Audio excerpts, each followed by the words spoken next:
கர்த்தருக்கு பிரியமானவர்களே, உங்கள் எல்லோருக்கும் இந்த காலை வேளையிலே தேவனுடைய வார்த்தையை கொண்டு வருவதற்கு தேவன் என்னை நியமித்தபடியினால் கர்த்தருக்கு நன்றி செலுத்துகிறேன். அவர் நம்முடைய எல்லா விண்ணப்பங்களையும் நம்முடைய எல்லா வேண்டுதல்களையும் கேட்கிறவராக இருக்கிறார். நாம் வேண்டிக் கொள்வதற்கு முன்பாகவே அவர் எல்லா காரியங்களையும் அறிந்திருக்கிறார். இருந்தாலும் நாம் அவரை நோக்கி தேடும்போது அவர் நமக்கு செவி கொடுக்கிறார், நம்மோடு சஞ்சரிக்கிறார்.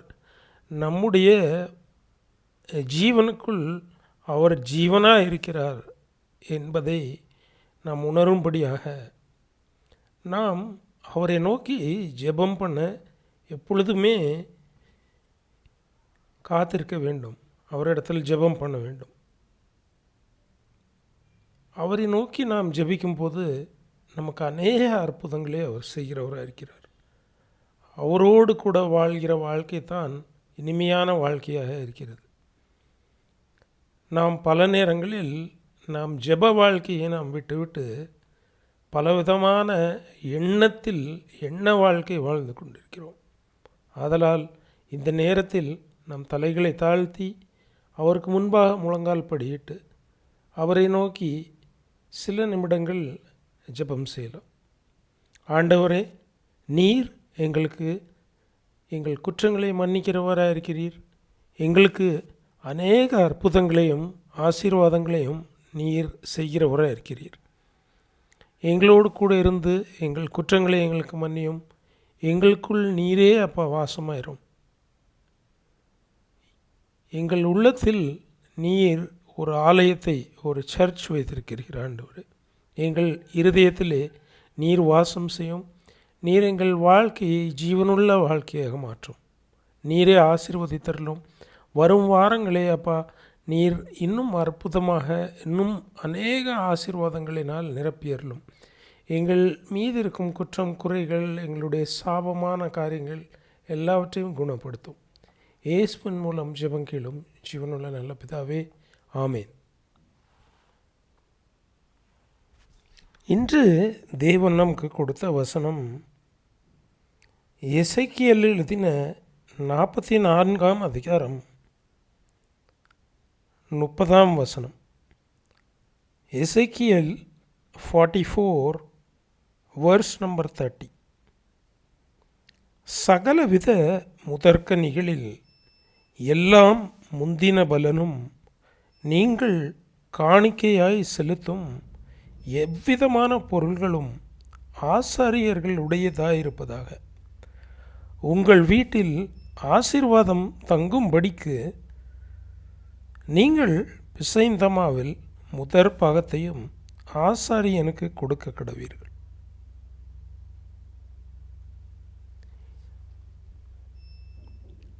நம்முடைய வாழ்க்கை பல நேரங்களில் நம் எண்ணங்கள் சார்ந்து இருக்கிறது. நம் தேவைக்கு என்னென்ன காரியங்கள் நமக்கு வேண்டியதாக இருக்கிறதோ, அது உணவாக இருக்கலாம், அல்லது நாம் உடுத்தும் உடைகளாக இருக்கலாம், இல்லை என்றால் நமக்கு ஒரு குடியிருக்கும் வீடாக இருக்கலாம். ஆனால் இவையெல்லாவற்றையும் நாம் முதலாவது தேவனுக்கு ஒரு பங்கை கொடுக்க நாம் எப்பொழுதுமே யோசிக்கிறோமா? ஒரு சூப்பர் மார்க்கெட் செல்கிறோம், ஏதோ நமக்கு பிடித்த பொருட்களை எல்லாவற்றையும் வாங்குகிறோம். ஆனால் அது உண்மையிலே உங்களுக்கு ஆசீர்வாதத்தை கொண்டு வருகிறதா? நீங்கள் சாப்பிடுகிற பொருட்களோ, இல்லை என்றால் நீங்கள் உடுத்துகிற அந்த உடைகளோ, இல்லை நீங்கள் வாசம் இருக்கும் வாடகை ஸ்தலங்களோ இல்லை சொந்த ஸ்தலங்களோ, அவைகள் உங்களுக்கு ஆசீர்வாதமாக இருக்கிறதா? இல்லை என்றால் ஏதோ வாங்கி வாங்கி குவித்து கொண்டு பல துஷ்ட ஜனங்களுக்கு உங்கள் பணங்களையும் உங்களுடைய ஆசீர்வாதமான தேவன் உங்கள் கையிட்டு செய்த வேலைகளில் கிடைத்த பிரயாசத்தை வீணாக செலவழிப்பதாக இருக்கிறதா? இந்த காலங்களில் பலரிடம் ஃபோன் இருக்கிறது. பலரிடம் எப்பொழுதும் எந்த ஒரு பொருளையும் வாங்கக்கூடிய சக்தி இருக்கிறது. ஆனால் அது தேவராஜ்யம் கட்டப்படுவதற்கு பிரயோஜனமாக இருக்கிறதா? நீங்கள் யோசித்து பார்க்க வேண்டும். நாம் உண்மையிலேயே நாம் செலவழிக்கிற பணம் தேவராஜ்யத்திற்கு செல்கிறதா? இல்லை என்றால் நாம் ஏதோ வீணாக நம்முடைய காரியங்களுக்கு பணத்தை செலவழித்து கொண்டிருக்கிறோமா என்று.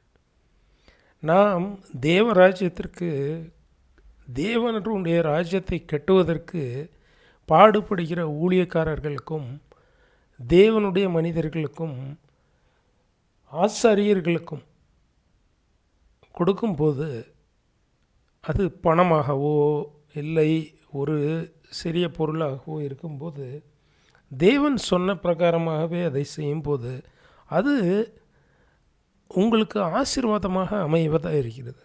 ஏனென்றால் நீங்கள் எவ்விதமான உழைத்து பாடுபட்டு சம்பாதித்தாலும் அந்த சம்பாத்தியம் பலவிதமான சாபத்திலிருந்து உண்டான பணமாக இருக்கிறபடினால், இந்த உலகத்தின் ஜனங்கள் அந்த பணத்தை சாபமாக்கினபடியினால், அது நீங்கள் முறையாக அதை சம்பாதித்து வந்தால் கூட அது உங்களுக்கு பலவிதமான சாபத்தை கொண்டு வரக்கூடும்.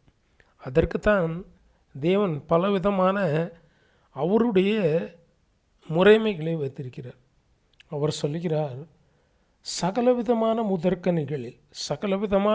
முதற்கனிகள் முதலாக உங்களுக்கு கிடைக்கக்கூடிய ஏதோ ஒரு காரியம், அது சிறிய சம்பளமாக இருக்கலாம், இல்லை ஏதோ ஒரு ஆசீர்வாதமாக இருக்கலாம், இல்லை என்றால் ஏதோ ஒரு நீங்கள் வைத்த செடியில் முளைத்த ஒரு காய்கறிகளாக கூட இருக்கலாம்.